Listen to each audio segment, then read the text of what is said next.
নমস্কার, ওঙ্কার বাংলা ডিজিটালে আপনাদের স্বাগত। আমি বিপ্লব। রাজ্য রাজনীতি উত্তাল।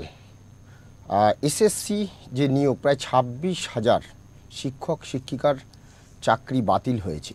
সেই চাকরি কি তারা ফিরে পাবেন? মুখ্যমন্ত্রী তাদের সঙ্গে নেতাজি ইন্ডোর স্টেডিয়ামে দেখা করেছেন, বৈঠক করেছেন, আশ্বাস দিয়েছেন 2 মাসের মধ্যে কিছু একটা ব্যবস্থা হবে। আদৌ কি সে ব্যবস্থা হবে? ইতিমধ্যে সুপ্রিম কোর্টে অ্যাপিল করা হয়েছে রাজ্য সরকারের তরফ থেকে, শিক্ষা দপ্তরের তরফ থেকে।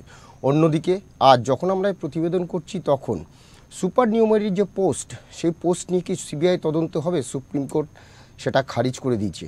স্বস্তিতে কি রাজ্য সরকার, রাজ্য মন্ত্রিসভা? আজকে আমরা এই বিষয়গুলি নিয়েই আলোচনা করব। আমার সঙ্গে রয়েছেন বিশিষ্ট সাংবাদিক অর্কপ্রভ সরকার। অর্কদা, স্বাগত।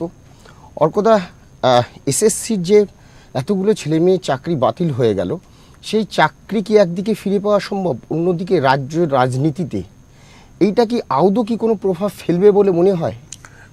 এই চাকরি বাতিলের দায় পুরোপুরি রাজ্য সরকারের। কারণ এসএসসি আদালতে গিয়ে একবার এক এক রকম দাবি করেছে। প্রকৃত অযোগ্যের সংখ্যা কত এসএসসি জানাতে পারেনি, এটা এসএসসিকে জানাতে হবে। যতক্ষণ না যোগ্যদের একটা স্পষ্ট তালিকা এসএসসি বার করছে, ততক্ষণ পর্যন্ত প্রকৃত অযোগ্যদের চিহ্নিত করা যাবে না সংখ্যাটা। তাহলে এর দায়ভার এসএসসি, মধ্যশিক্ষা পর্ষদ, রাজ্য সরকারকে নিতে হবে। এবং এসএসসি সুপারিশ ছাড়াও মধ্যশিক্ষা পর্ষদ নিজের ইচ্ছা মতো 2000-এরও বেশি লোককে নিয়োগ করেছিল। মধ্যশিক্ষা পর্ষদ সুপ্রিম কোর্টে কাতর আবেদন জানিয়েছেন যে এই শিক্ষাবর্ষে যারা যোগ্য তাদেরকে চাকরিটা করতে দেওয়া হোক, তারপরে পরীক্ষা হওয়ার পর নতুনভাবে পুরোটা ভাবা যাবে। কারণ এখন যদি এই শিক্ষাবর্ষে 3 মাস হয়ে গেছে, যদি এই শিক্ষক অশিক্ষকরা সরে যেতে বাধ্য হন, তাহলে শিক্ষা ব্যবস্থা ভেঙে যাবে। এখনই একজন ছাত্র, এই 58 জন ছাত্র পিছু একজন করে শিক্ষক আছে। তো এই তো পরিস্থিতি। এর দায় পুরোপুরিভাবে রাজ্য সরকারের। যখন অভিজিৎ বাবু তার নির্দেশে বলেছিলেন যে 5000 সামথিং অযোগ্য, রাজ্য সরকার সেটাকে চ্যালেঞ্জ করে সুব্রত তালুকদার ডিভিশন বেঞ্চে গেল, সেখানে সুরাহানা হয়, সুপ্রিম কোর্টে গেল, অনিরুদ্ধ বসুর এজলাসে। তিনি কলকাতা হাইকোর্টে কেসটা পাঠিয়ে দিলেন প্রধান বিচারপতির কাছে। যেহেতু পাবলিক ইন্টারেস্ট লিটিগেশন ছিল, ডিভিশন বেঞ্চ হলো মোহাম্মদ সাব্বাল রশিদি এবং দেবাংশু ভট্টাচার্যের, তারা রায় দিল প্যানেল বাতিল, অযোগ্যদের 12% আরে ফেরত দিতে হবে। তারপর সুপ্রিম কোর্টে গেল, জিআই চন্দ্রচূড় স্থগিতাদেশ দিলেন। স্থগিতাদেশ মানে টেম্পোরারি রিলিফ। তারপরে শুনানি হলো, আমরা কি জানি। অর্থাৎ সরকার যদি স্বচ্ছতা চাইতো, তাহলে প্রথমেই অযোগ্যদের বার করে দিত। সেটা না করে সরকার যোগ্য অযোগ্য সবাইকে রাখতে চেয়েছিল। এবং তারপরে মামলা হচ্ছে, একটা শিক্ষা ব্যবস্থায় তো যোগ্য অযোগ্য পাশাপাশি পড়াতে পারে। এখনো তো সেটাই চাইছে। গতকাল যে মুখ্যমন্ত্রী বৈঠক করলেন, মুখ্যমন্ত্রী তো ভয় পাচ্ছেন। তার মানে যারা অযোগ্য শেষ পর্যন্ত চাকরি যাবে, তৃণমূলের যেসব নেতাকে টাকাটা দিয়েছে, তাহলে এবার তারা টাকাটা ফেরত চাইবে। বলে আমার চাকরিও নেই, টাকাটা ফেরত দাও। তখন বাংলার আইন শৃঙ্খলা পরিস্থিতির অবনতি হবে। মুখ্যমন্ত্রী যতই বিকাশবাবুকে, বিজেপিকে গালমন্দ করুন না কেন, পুরো ঘটনার জন্য তার প্রশাসন দায়ী। বিকাশবাবুরা আইন অনুযায়ী লড়াই করেছেন, সুপ্রিম কোর্ট তাদের আর্গুমেন্টকে স্বীকৃতি দিচ্ছে, দ্যাটস অল। এখানে একটা প্রশ্ন, যে আমরা যদি 2019 আর 2021 আর 2024-এর নির্বাচন দেখি, 2021 আর 2024-এর নির্বাচনে কিন্তু এরাই, মানে যারা এই শিক্ষকতা করেছেন, তারাই কিন্তু এন্টায়ার নির্বাচনটা পরিচালনা করেছেন। এটা নিয়ে তো একটা প্রশ্নের মুখে প্রশ্ন উঠতে ওরা তো পারে। মাধ্যমিক উচ্চ মাধ্যমিক খাতাও দেখছে। 21 সালে তো আর অভিজিৎ বাবু রায়ও আসেনি, পার্থ জেলেও যায়নি। 24-এর লোকসভাতে গেছে, 26-এ তো এখন পুরো প্যানেলটাই বাতিল হয়ে গেছে। এটা কি করে রাজ্য সরকার ঠিক করবে পুরো বিষয়টা? মুখ্যমন্ত্রী plan A, plan B, plan C সব রেডি আছে। একবার বলছেন ভলেন্টারি সার্ভিস করতে, বিজ্ঞপ্তি প্রকাশ হোক। ভলেন্টারি সার্ভিস করবেন কেন? ওনার কি সিভিক টিচার নিয়োগ করার উদ্দেশ্য আছে? পুলিশের মতো যারা কনসালটেটেড টাকা দিয়ে দিয়ে ছেলেমেয়েগুলোর চাকরিটাকে টিকিয়ে রাখলাম।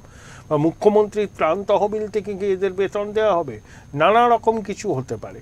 প্রথম কথা, অযোগ্যদের প্রকৃত সংখ্যাটা বার করতে হবে। তাদের চাকরিটা, ওই যে শূন্যস্থান হবে সেখানে ওয়েটিং লিস্টে যারা আছে যোগ্য, তাদেরকে নিতে হবে। এবং যারা যোগ্য তাদের চাকরি থাক, এটা আমরা চাই। পুরো দায়িত্বটা রাজ্য সরকারের। সুপ্রিম কোর্ট কোনো কিচ্ছু প্রকাশ করবে না। প্যানেল প্রকাশ করার কথা হচ্ছে এসএসসির। তাহলে ওয়েমার্কশিট ধ্বংস করেছে, মিরার ইমেজ রাখেনি, যার পরিণতি তা হওয়ার তাই হয়েছে। তাহলে মুখ্যমন্ত্রী বারবার সুপ্রিম কোর্টের উপর এটা ফেলছেন, উনি কি মানুষকে বোকা ভাবছেন? সুপ্রিম কোর্ট তো আজকেই তো সরকারকে স্বস্তি দিয়েছে। সুপ্রিম কোর্ট তো তথ্য প্রমাণের নিরিখে বলবে। সুপ্রিম কোর্ট কি ওনার কথায় চলবে?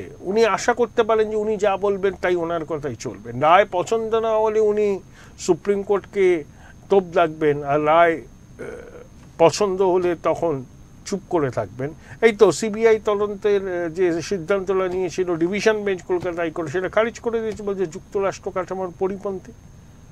এই সুপ্রিম কোর্টের এই প্রধান বিচারপতি ডিভিশন বেঞ্চই 25,752 জনের চাকরি বাতিল করেছে।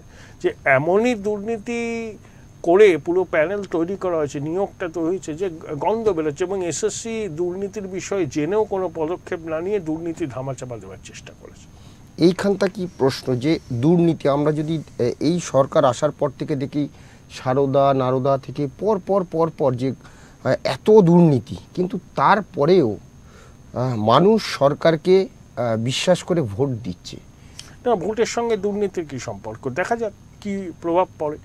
তৃণমূল তো খুব একটা স্বস্তিতে নেই, বিশেষ করে শহর ও শহরাঞ্চলে। এবার তো হিন্দু মুসলমান ভোট হবে, এগুলো কিছুটা ভ্যালু এডিশনের কাজ করবে। শহর এবং শহরাঞ্চলের মানুষ সরকারের উপর তিতি বিরক্ত, এবং লোকসভা নির্বাচনেও শহর এবং পুরসভা কেন্দ্রিক অঞ্চলগুলোতে তৃণমূল গোহারা নেড়েছে। সেই ট্রেন্ড এবারও বজায় থাকার সম্ভাবনা প্রবল।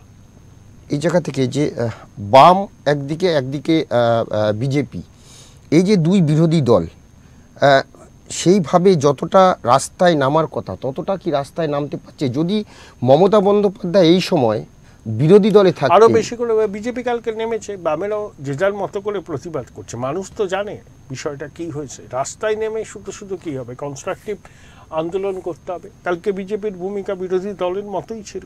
তারা কালীঘাট অভিযান করেছে, শুভেন্দুবাবু যোগ্য চাকরিহারাদের সঙ্গে মিলিত হয়েছেন।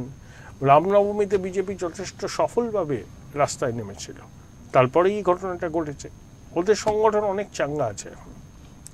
এই জায়গা থেকেই প্রশ্ন, সমাজের যারা বিশিষ্ট মানুষ, আমরা যেটা দেখেছিলাম যে নন্দীগ্রাম সিঙ্গুর পর্বে এই রাজ্যের বিশিষ্ট মানুষ যারা বুদ্ধিজীবী বলে নিজেদের তকমা দিয়েছিলেন, তারা রাস্তায় নেমেছিলেন। তাদেরকে কিন্তু দেখা যাচ্ছে না, উল্টে কালকে মুখ্যমন্ত্রী মঞ্চে, ওদেরকে কেউ বুদ্ধিজীবী বলে না, ওরা হচ্ছে তৃণজীবী। ওদের কথা কেউ বিশ্বাসও করে না।